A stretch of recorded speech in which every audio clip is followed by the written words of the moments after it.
AFK Journey has been officially released today, March 27th. If you're looking for a side game or a new main game, this game is for you. Highly free to play friendly, and obviously like any monetized game, pay to advance quicker option. I'm going to talk about why it's super free to play friendly, top tier heroes to go for, and among many other things. If you end up liking this video, hit the sub button, hit the like button, hit that bell ding ding thing so you know when I post a video. Let's go, baby. For one, down below in the description, you can click on that link to get the PC client. Otherwise, go to your Google Store, your Apple Store, and download the game on your phone. The account can be shared on phone and PC so you can play it anywhere. Alright, is this game worth to play? Absolutely 100%. As a side game or even as a full game. If you're free to play or a spender. It's super free to play friendly, and there's many cheap things that you can buy to progress you quicker in the game. Why is it free to play friendly, you ask? Well, one, they give you a ton of rewards. Speaking of, here's a free code for you. Type in AFK Journey Creator just like this, caps lock sensitive. There's your rewards. But not only that, the official release login rewards are great, gives you tons of summons. Just by logging into the game consecutively every day gives you every hero that is available, except for like brand new banner heroes. You get more rewards the farther you get in the AFK stages, which I'll go over in a sec. But one of the coolest things that I want to mention here for free to play, there is an Honor Duel battle mode. This battle mode does have a ranking system. However, Honor mode is completely free to play friendly. There is no advantage, as this is kind of like a TFT auto chess kind of game. This specific game mode anyway.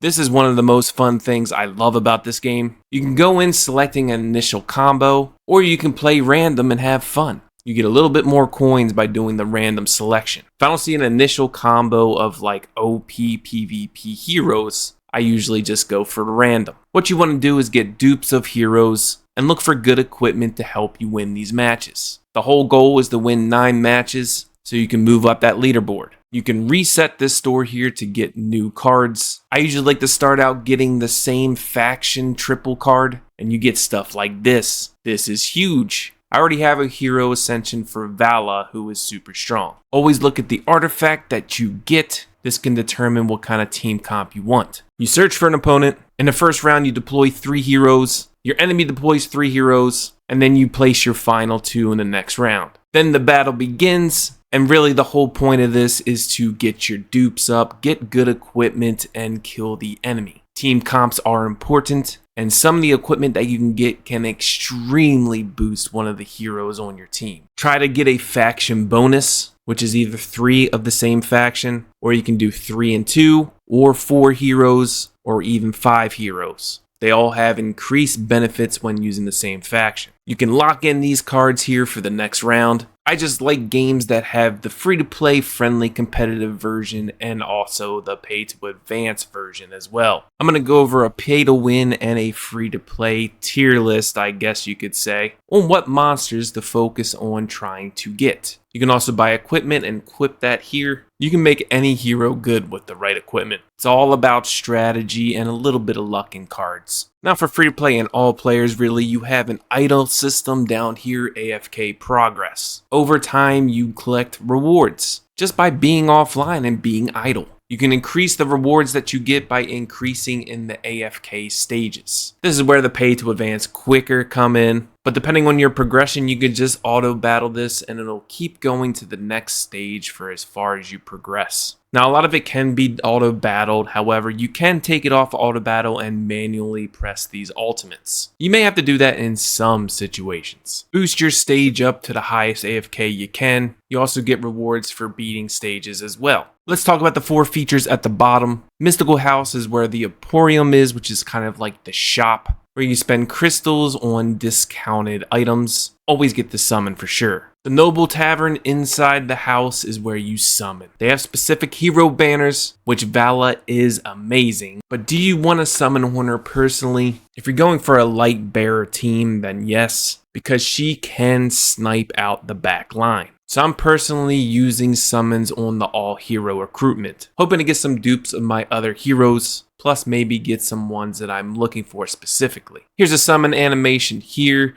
throwing out some letters. So we were requesting some heroes to come into town and help us out, right? But it's free to play. I personally wouldn't focus on legendary heroes too much. You're going to be able to max out epic heroes, the purple ones, a lot easier if you're free to play. But hopefully you get lucky in your summons, getting those legendary heroes. But usually you're getting purples. But hey, here we go, legendary hero. Let's just see what this is. This is Arden. He's an epic wilder faction. The summons give you these ascension materials and they give you monsters per rarity chance, right? But here is the epic, and because of my wish list, which I'll talk about in a second, I get a dupe of Cecia. I called her Celia earlier, my bad. And if you notice, I do get a lot of dupes per se. And that's because in this all hero recruitment, you get a wish list. You can choose 2 legendaries and 2 epics of heroes that you want to summon. In my opinion, this is a good basis for Lightbearers, Maulers, Wilders, and Graveborn. But really it just depends on what you want as a team comp in whole. But definitely use your crystals here instead of the banner. Unless you're paid to win, pay to advance quicker, then definitely go in that banner. Because Vala is very good.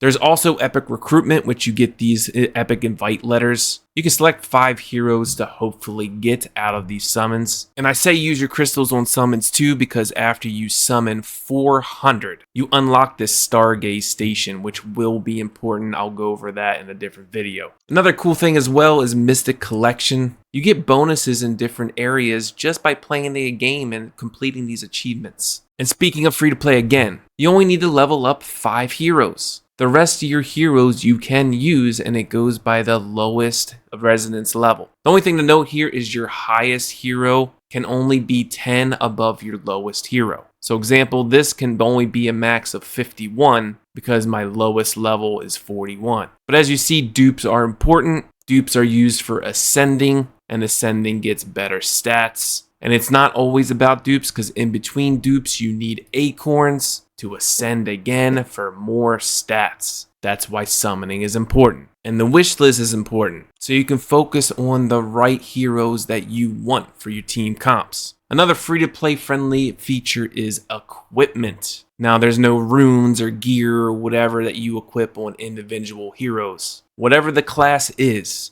the class shares the same equipment throughout all the heroes. There's also battle modes. Dream Realm is like a PvE boss that you fight. You get 5 chances a day. Each day has a different boss. And there's also a leaderboard. A PvE fight that you need to do as much damage as possible to defeat this boss, at least 100%.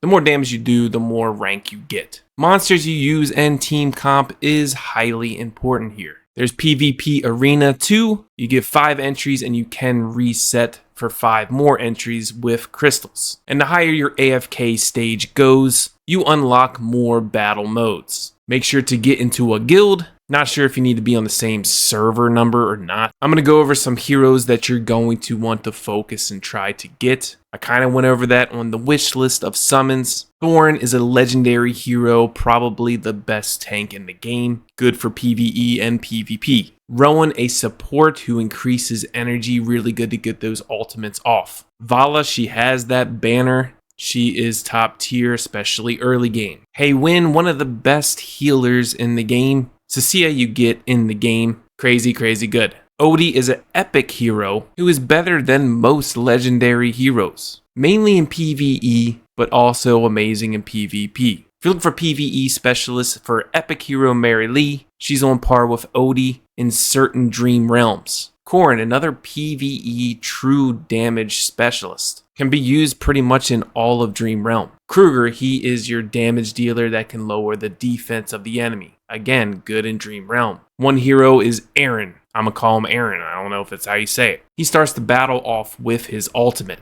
Use him in magic-based teams. Someone to team him up with, Viperion. Magic-based mage, can do good AoE damage. Can also drain the health of enemies. Another good frontline tank option is Granny. If you're going for Wilder faction, this is a good option. Self-heals, taunts, increasing physical and magical defense. This is just like a minor tier list for you to focus on certain heroes. I'm sure there's a tier list out there somewhere where you can go and follow. But really what it comes down to is team composition, team formations, team factions. That's it for today's video. I definitely feel like this game is super free-to-play friendly, pay-to-win friendly, and also worth the play. Definitely try this game out. If you end up liking this video, sub, like, ding-a-ding-a-bell. I'll see you in the next one. Peace!